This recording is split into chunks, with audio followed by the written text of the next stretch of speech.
Bom dia a todos, graças e paz. Amados, é um prazer poder estar aqui, né? Sou muito grata pelo convite da nossa amada doutora Arlete. E sou farmacêutica clínica.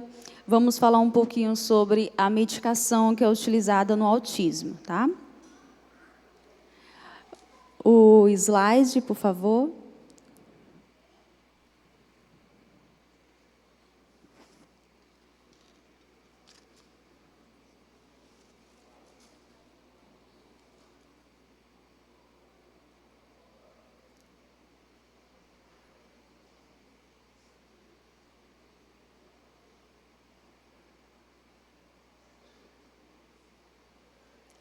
Quando fui convidada para esse evento, meu coração se alegrou muito, porque eu faço parte do Ministério Infantil da igreja a qual eu participo, né, Igreja Batista Missionária do Quilômetro 11, localizada em Morada Nova.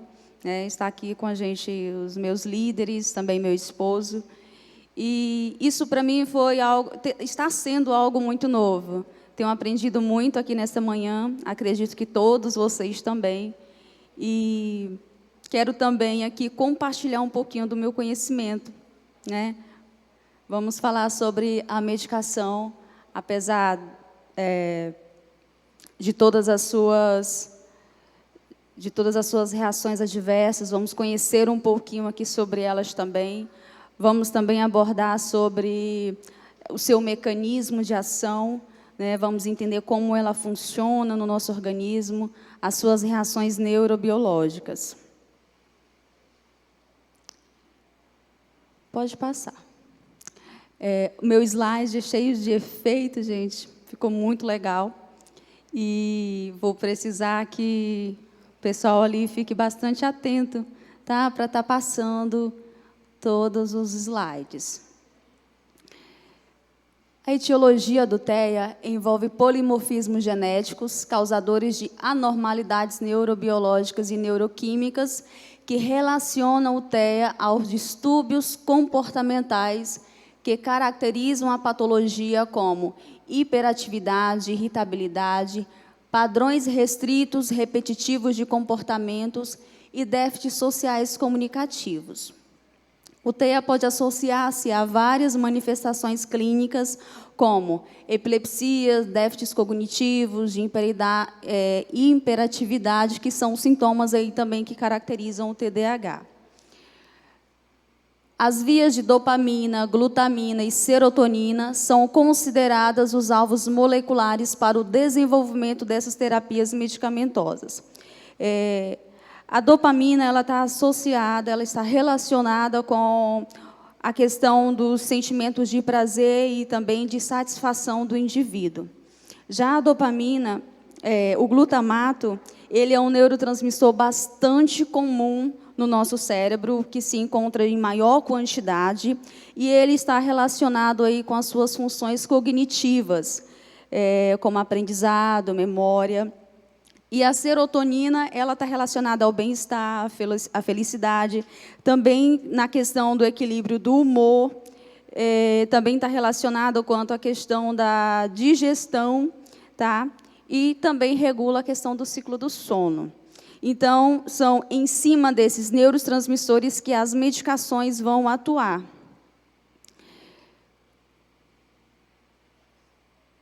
Os antipsicóticos atípicos, que também são considerados os antipsicóticos de segunda geração, vamos dizer assim, os mais modernos, que são mais utilizados no tratamento de algumas disfunções do transtorno do aspecto autista, é a risperidona e o aripiprazol.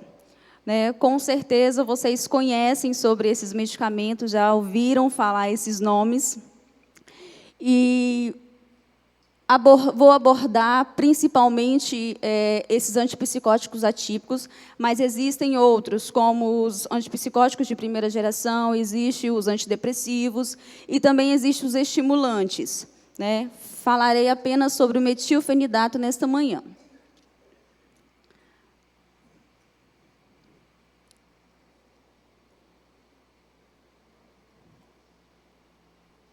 Obrigada. A risperidona, ela atua como antagonista seletivo dos neurotransmissores. Possui uma alta afinidade pelos receptores serotoninérgicos 5-HT2A e dopaminérgicos 2D. Esses são os receptores onde a droga, a risperidona, por exemplo, vai atuar, antagonizando, ou seja, bloqueando esses receptores. O aripiprazol, ele atua como um agonista parcial de receptores dopaminérgicos D2 e serotoninérgicos 5-HT1A e antagonista de receptores 5-HT2A. Essas ligações a esses receptores que onde a medicação atua, é o que vai definir a questão dos efeitos benéficos do medicamento, a reação desejada do medicamento e também definir as causas de algumas reações adversas que nós podemos encontrar fazendo uso desses antipsicóticos. Essa ilustração aqui eu trouxe para tentar mostrar para vocês mais ou menos como é que funciona essa liberação de neurotransmissores e esse bloqueio de receptores que os medicamentos fazem. Temos aqui a fenda sináptica de um neurônio, que é essa parte superior. Esses pontinhos, eles são os neurotransmissores, e essa parte de baixo é conhecida como fenda pós-sináptica, onde estão os receptores desses neurotransmissores. O neurônio, após receber estímulo, essas vesículas sinápticas vão se encaminhar para essa membrana pré-sináptica, fazendo a liberação desses neurotransmissores, e os medicamentos, os antipsicóticos, eles vão agir bloqueando os receptores, impedindo com que esses neurotransmissores se liguem aos seus receptores e haja uma maior quantidade de neurotransmissores disponíveis. Vocês estão conseguindo compreender?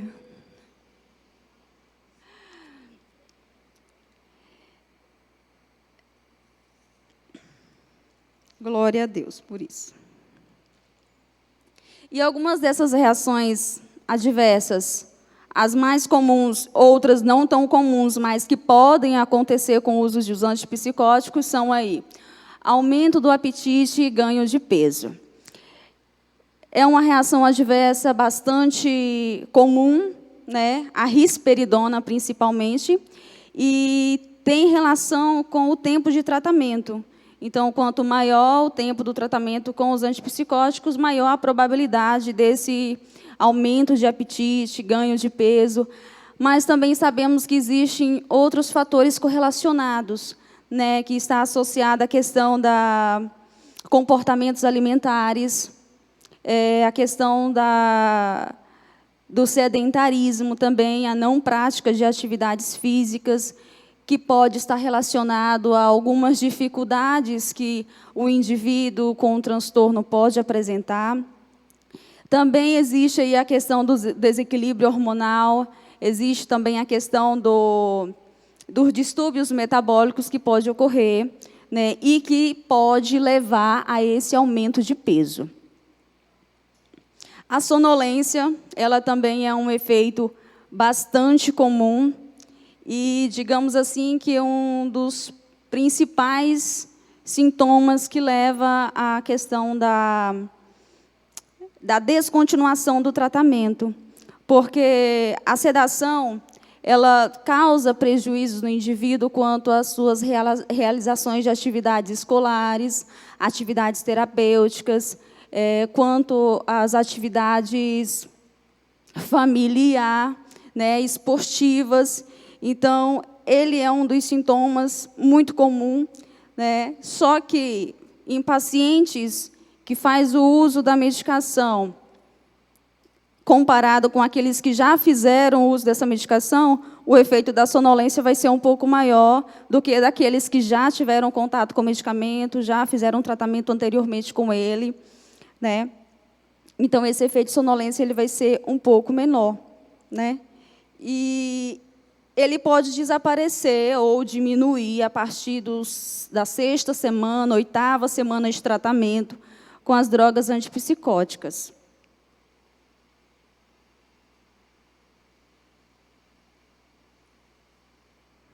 A hiperprolactinemia. Ela é causada pela produção de prolactina e está relacionada com a dose do medicamento. A prolactina, ela é conhecida como hormônio do leite, né?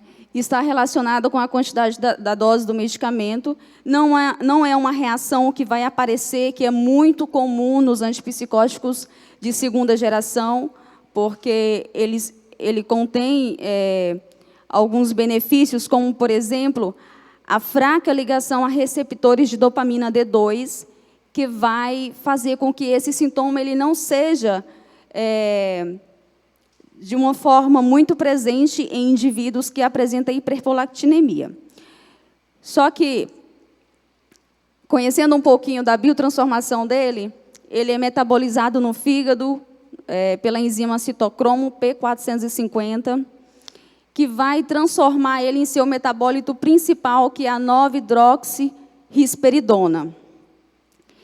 E foi encontrados em alguns estudos feitos com o uso dessa medicação, em especial a risperidona, que ela tem tendência maior a esse sintoma, a questão dos níveis de prolactina em pessoas que fazem tratamento com essa medicação que tem o transtorno. Então, é identificado que em pessoas que têm o transtorno do espectro autista, que faz o uso de medicações com antipsicóticos e desenvolve essa reação adversa, é encontrado, então, aí um maior nível de prolactina, né, em correlacionando com esse alto nível desses metabólitos que a risperidona causa através da sua metabolização no fígado. É um sintoma que pode aparecer, mas ele não é comum, né, e devido a essa fraca ligação aos receptores D2. Outro sintoma que também é bastante comum com o uso dos antipsicóticos são os gastrointestinais, que são os principais: constipação, náusea, vômito, dispepsia e elevações das enzimas hepáticas. A serotonina, ela é um neurotransmissor bastante envolvido nas questões das funções de motilidade gastrointestinal, das funções gastrointestinais das pessoas. E a noradrenalina ela vai se ligar, ela vai ativar esses receptores adrenérgicos, reduzindo, assim, a motilidade gastrointestinal. Então, devido a essa liberação maior de neurotransmissores, vai fazer com que essa motilidade gastrointestinal diminua, causando aí algumas reações adversas, né, como, por exemplo, a constipação. A taquicardia também é uma das reações consideradas leve e moderada, principalmente no uso de risperidona, comparada ao uso do aripiprazol. A medicação ela não vai apresentar nenhum efeito cardiovascular em pacientes que fazem o tratamento com antipsicóticos, que não apresenta problemas cardiovasculares, problemas cardíacos, né?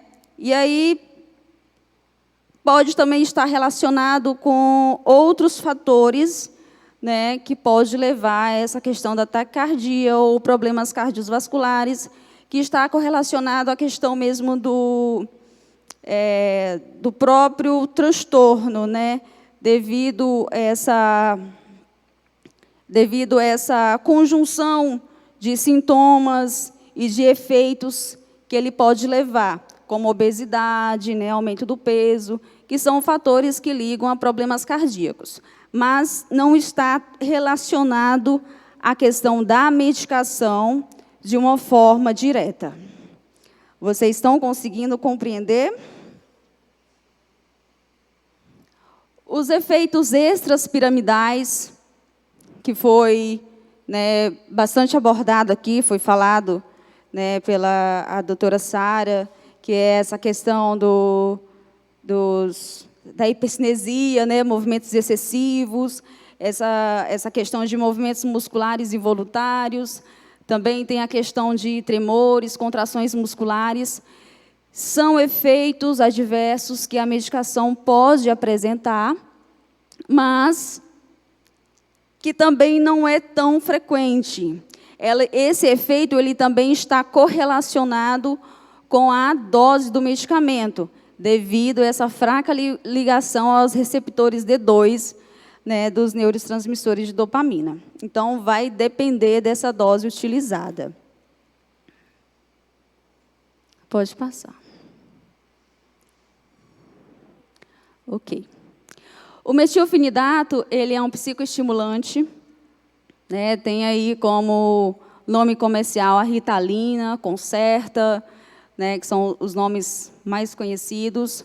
Ele é um estimulante psicotrópico mais utilizado em casos de TDAH, com ou sem diagnóstico de autismo. Acredita-se que o metilfenidato atue no TDAH, aumentando os níveis de neurotransmissores, dopamina, noradrenalina, acetilcolina, serotonina, melhorando aí a questão dos níveis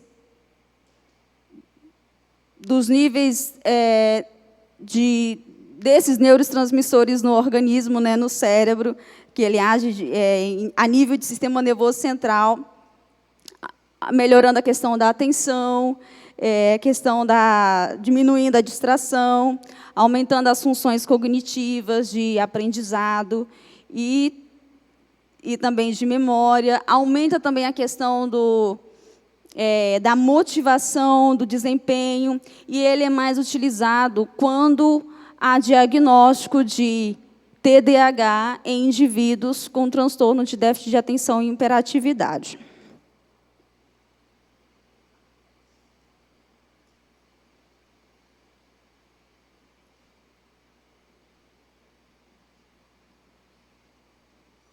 Obrigada.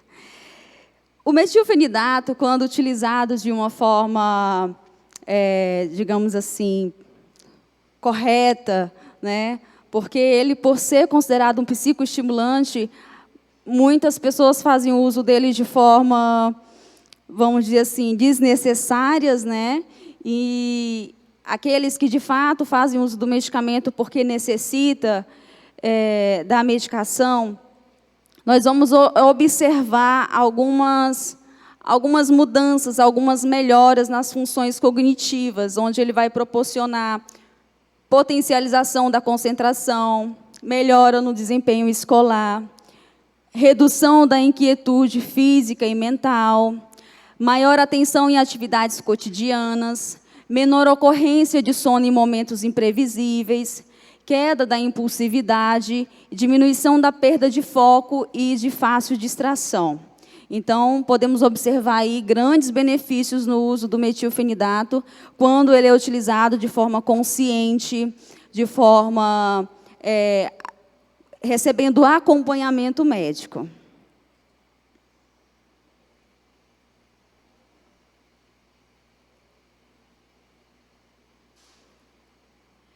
As reações adversas que o metilfenidato pode apresentar: falta de apetite, distúrbios gastrointestinais, cefaleia, insônia, aumento de pressão arterial e frequência cardíaca.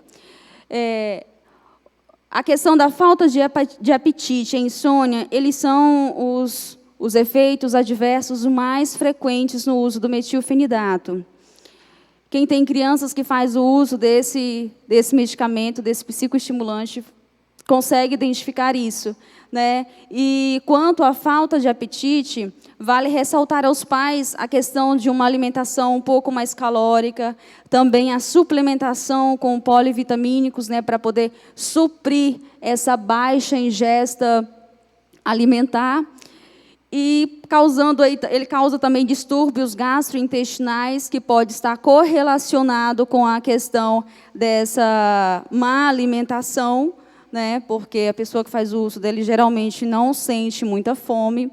Também pode levar a cefaleia, né, dores de cabeças. É um sintoma presente que pode ocorrer nos primeiros dias de medicamento, né, do uso do medicamento, mas que a partir de alguns dias ou semana, esses sintomas eles podem desaparecer. E a questão do aumento da pressão arterial e frequência cardíaca, ela também pode desenvolver em algumas pessoas, só que não se, digamos assim, ela não se sustenta por longo tempo, né? E no caso dessa medicação, aparecendo esses sintomas, é necessário que esses sintomas sejam informados ao médico que prescreve, para que possa estar fazendo intervenções medicamentosas ou não, para a melhoria desses sintomas e até mesmo da qualidade de vida desses indivíduos.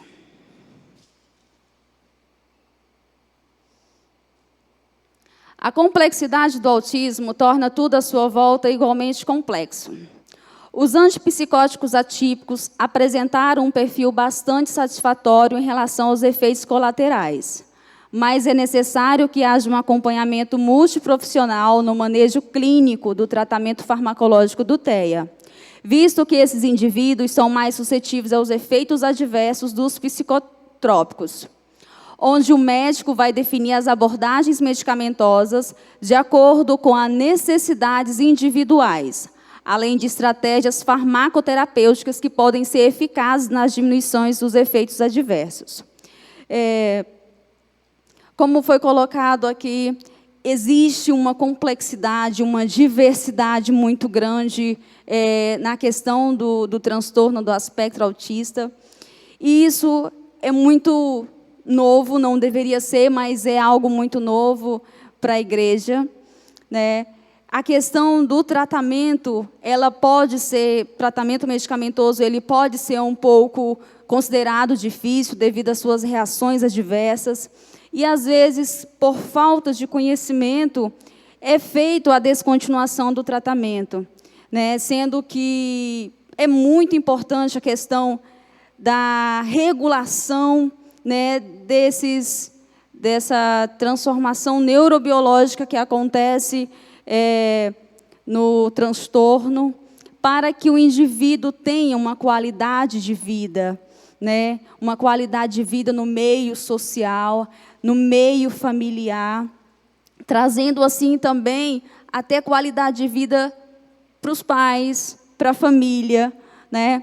Eu consigo imaginar de uma forma como se isso fosse um gigante, né? Porque parece ser algo muito grande mesmo quando nós olhamos para o autismo, quando nós olhamos para as dificuldades, quando nós olhamos para o tratamento. Só que eu costumo pensar comigo mesma, dentro de mim, que quando eu enxergar um gigante muito grande, eu devo subir nos ombros desse gigante e conseguir ver, ter uma visão de futuro, principalmente para esses indivíduos que, de uma certa forma, carregam essas dificuldades, né? Visualizando aí a questão da melhoria de vida, pensando nele como criança agora, mas também pensando nele numa vida adulta, levando uma vida normal, levando uma vida onde ele vai poder sonhar e realizar os seus sonhos, conquistar os seus objetivos, independentemente dessas dificuldades que ele encontra.